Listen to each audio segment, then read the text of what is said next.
Welcome to Sober Readings, everyone. Today is Friday, August 14th. Let's begin today's episode with the Serenity Prayer. God, grant us the serenity to accept the things we cannot change, courage to change the things we can, and the wisdom to know the difference. Today's reading from Daily Reflections. Repairing the damage. We attempt to sweep away the debris which has accumulated out of our effort to live on self-will and run the show ourselves. If we haven't the will to do this, we ask until it comes. Remember, it was agreed at the beginning we would go to any lengths for victory over alcohol.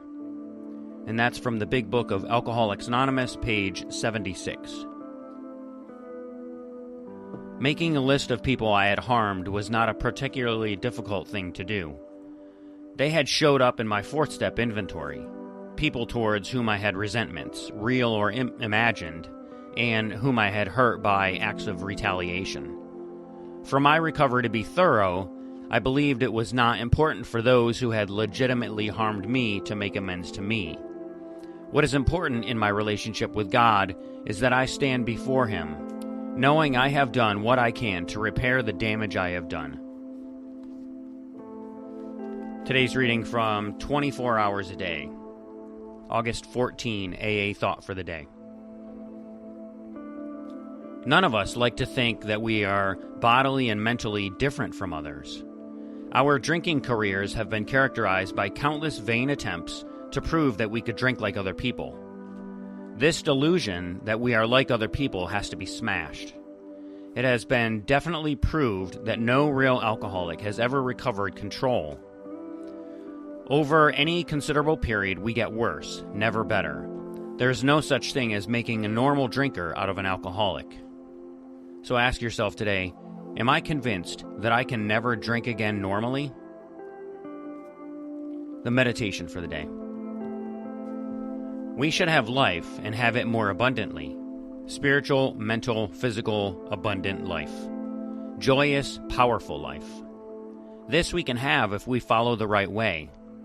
Not all people will accept from God the gift of an abundant life, a gift held out free to all.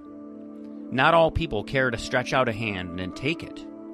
God's gift, the richest He has to offer, is the precious gift of abundant life. People often turn away from it, reject it, and will have none of it. Do not let this be true of you. In today's prayer for the day, I pray that I may hasten to accept the gift of abundant spiritual life. I pray that I may live the good life to the best of my ability.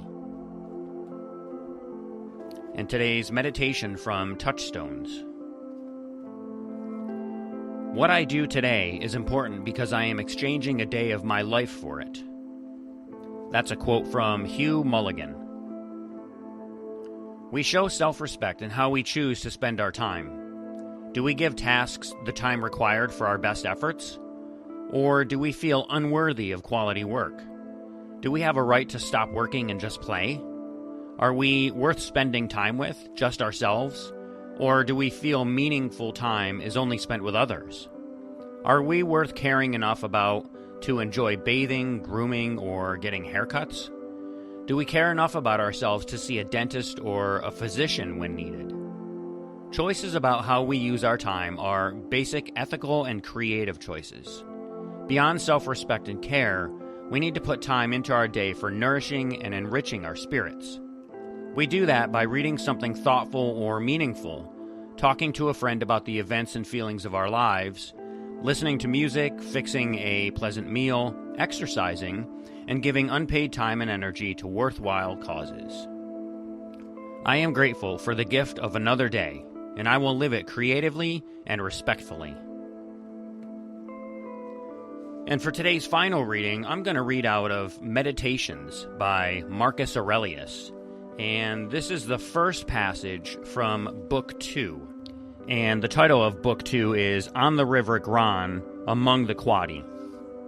And when I say Book 2, I mean it's kind of chapters in this one book. They just call them books, and there's 12 books or chapters, if you will, in this book. I'm going to read the first section out of Book 2. When you wake up in the morning, tell yourself, The people I deal with today will be meddling, ungrateful, arrogant, dishonest, jealous, and surly. They are like this because they can't tell good from evil.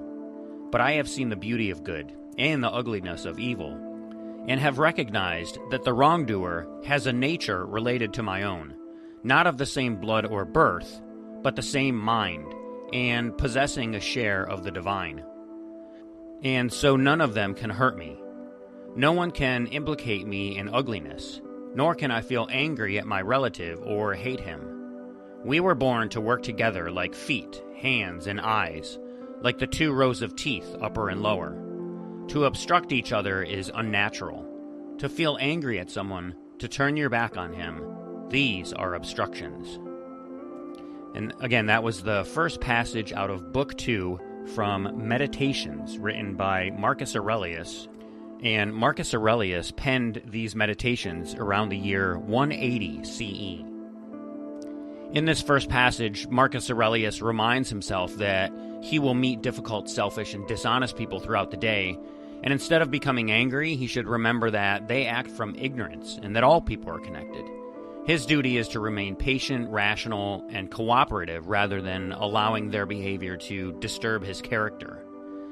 This relates to life today because we're likely to encounter people who are impatient, dishonest, judgmental, or just difficult.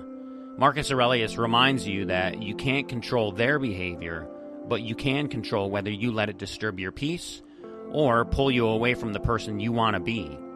In sobriety, recovery, school, work, and relationships, the goal is not to make everyone act correctly. It's to respond with patience, self-control, and understanding. And it also fits the AA idea of accepting people, places, and things as they are. Other people's actions do not have to become my resentment. I can pause, remember that everyone has their own struggles and limitations, and choose not to react out of anger or ego. Today, I can focus on keeping my side of the street clean and protecting my own character. And so I'm interested if anyone listening reads Meditations, and if so, what's your favorite passage in any of the books, any of the chapters? Send me an email at soberreadingswithscott@gmail.com and let me know, or just drop a comment below. Or there's another way. You could go to my website and fill out the short form. My website is soberreadings.com. And by the way, while you're there at the website, if you'd like to drop $1 in the donation basket, the virtual donation basket, I would really appreciate that.